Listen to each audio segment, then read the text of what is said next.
Walking to and from school as a ninth grader at Latimer, oh and yes, I knew everything, I would occasionally walk past this church. The heart and soul of any community is its churches, and St. Paul's United Church of Christ at the corner of East and Foreland Street was no exception. Its grand bells could be heard for blocks and blocks.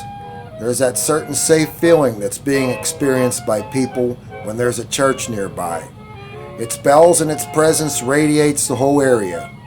We asked Miss Joan Walschmidt, a lifelong resident of Fineview, how long she had attended St. Paul's.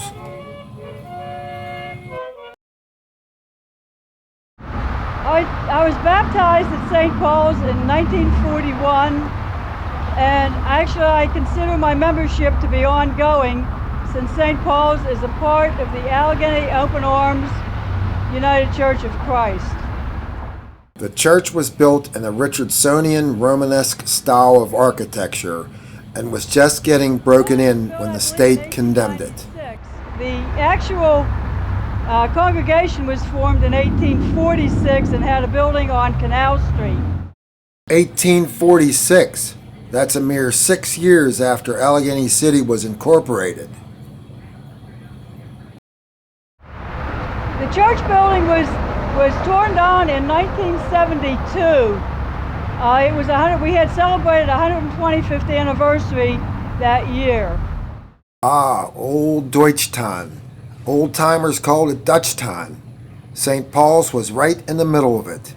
From 1846 till 1905, the services were totally in German. In 1905, Reverend Bender started to have a bi-weekly German service and an English service. And this also picked up and added more people to the congregation, so that it turned out to be a good thing. And it was about this time, too, that they had a German school. And about the time of the war, the German school was cut, and probably that was the time when they went into all English services.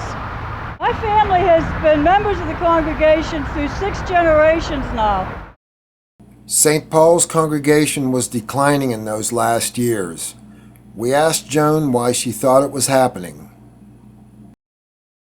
I'm sure the building of 279 had a lot to do with the dwindling congregation. It was hard to get in and out of the city, the construction and tear up, and when people knew that the church was going to be torn down, they then decided to look for a place to worship closer to their homes. Joan had quite a few things that had been sticking in her craw for a very long time, and she finally got a chance to talk about them. It has actually destroyed the central part of the north side. We have no shopping here.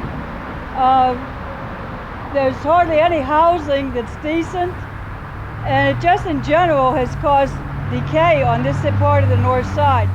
I have no clue why there's no exit to the north side from 279, or 579 actually. It's a terrible inconvenience. If you're coming from Oakland or from anywhere that you use 579, you have to go to Hazlitt Street and come back in, and most people are not willing to do that. I'm sure now that after St. Paul's congregation found out their timeline for vacating the church, they were overwhelmed and stunned. But I think it was only a matter of about 2 years, which really didn't give us a lot of time to make plans to look into building a new service facility. So we more or less were pushed into, maybe not pushed into the merger, but we had to do something very quickly to reestablish ourselves. Pentecost 1972 was on May 21st, and it was at that time we had our closing service, and then we marched en masse down to St. Peter's building on Lockhart Street. The bells were donated to St. Paul's in 1896 by Allegheny City meatpacker William Zoller. Befitting Deutschtown, they were inscribed in German and cast in Lawrenceville. They were lifted from the doomed church and sat around Northside for 23 years and until 1995 as if by divine providence, they find their way to a worthy home. Landmarks Foundation had bought the bells, or gotten hold of the bells, and stored them at the Children's Museum. By chance, John Harmon from the First Lutheran Church in downtown, he and his daughter were visiting the Children's Museum, and it had been their desire to purchase bells, but they didn't really know where they were going to get them from.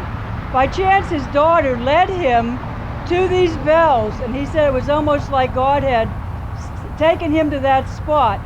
And I understand that the Landmarks actually gave the Lutheran Church the bells. They had them restored, and then they had them put in to their bell tower. After I found out from Miss Walschmidt where those bells are today, I just had to hear their glorious sound that I hadn't heard in over 33 years.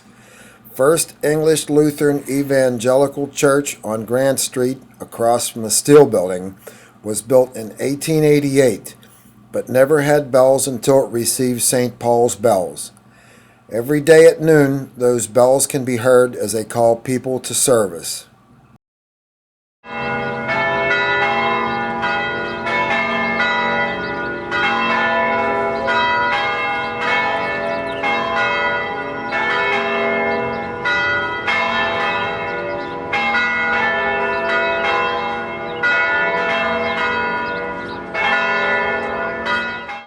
Up into the bell tower because someone went up every week and rang the bells, and we sort of had free reign in the church before it was torn down, and we would go up there as often as we could, and we would ring those bells as loud and as long as we could. Memories to last a lifetime.